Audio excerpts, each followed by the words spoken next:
When I was about 7 or 8 years old, I was up past my bedtime one night looking through an atlas. When I got to a map of the solar system, I had this jolt of recognition. Earth is a planet, and we are in space. It was the first time I experienced awe, that electric mixture of fear and wonder that rearranges your sense of being in the world. I would grow up to become an artist, and my medium would become the space-time continuum. As a Girl Scout, I was taught, always leave a place better than you found it. As an artist, I aim to connect personal time to cosmic time as a means to activate long-term thinking.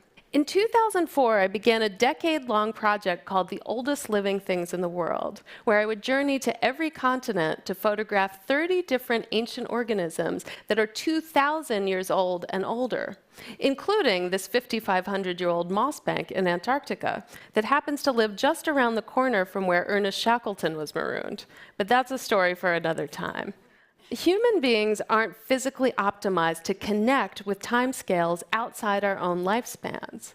That makes it difficult for us to embody our own futures, let alone to value long-term conservation. But deep time is like deep water. We're continually pulled back to the surface to attend to our wants and needs of the moment. But the more we visit the depths, the longer we can stay down there. Start to look around a little. Get curious. This is a 100,000-year-old seagrass meadow in Spain, by the way. Or consider the idea of temporal layering. You have these organisms that are tens or even hundreds of thousands of years old, photographed in 1/60th of a second click of the shutter. And somewhere in between those two extremes are you and me. And yet they all converge to share a moment. This is me in my 30s photographing a 13,000-year-old oak shrub that first sprouted when mastodons still roamed around Southern California. My subjects started taking me beyond geologic time and into cosmic time. The same species of lichens that I'd photographed in Greenland were sent into space by astrobiologists studying the origins of life on Earth. They were exposed to outer space conditions and returned completely healthy and intact. Or the stromatolites, which I photographed in Western Australia, are some of the earliest known life forms, first appearing around 3.5 billion years ago. It was time to start venturing into space. Cosmic microwave mandala pairs the ancient art of Tibetan Buddhist sand mandalas with the unlikely bedfellow of cosmology, the study of the origin and fate of the universe. Mandala is a Sanskrit word meaning cosmogram. Traditionally, groups of monks gather together to illustrate intricate images with millions of grains of sand. And when they're complete, the mandalas are swept away as a reminder that nothing is permanent. The cosmic microwave background, also known as the baby picture of the universe, is radiation imprinted on the sky just 380,000 years after the Big Bang. It's like a time machine of sorts, where scientists can go back and decode the complex origin story of the nascent universe.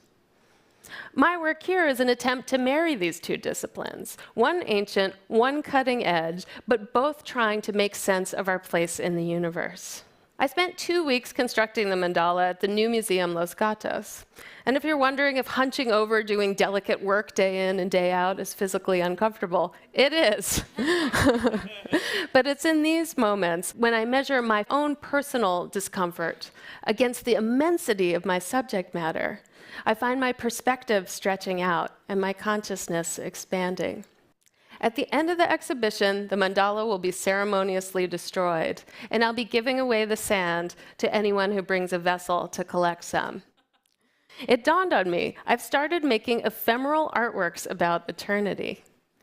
Another is a 120-foot handwritten timeline of the history and future of the space-time continuum, a site-specific installation at Mass MoCA. It begins before the Big Bang in a swirl of competing theories, and ends 10 to the 101 billion years into the future, when the universe is cold, dark, and inert.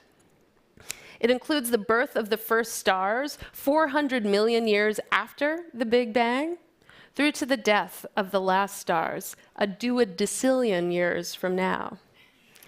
And it includes the earliest known surviving artwork, made 41,000 years ago by a Neanderthal artist.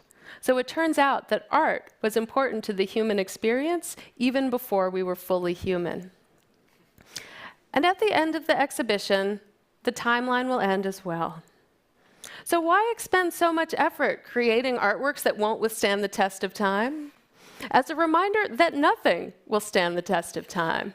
But it doesn't mean it's not worth doing.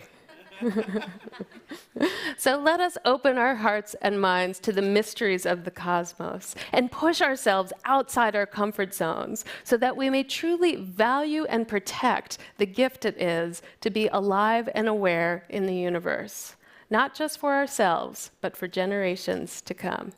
Thank you.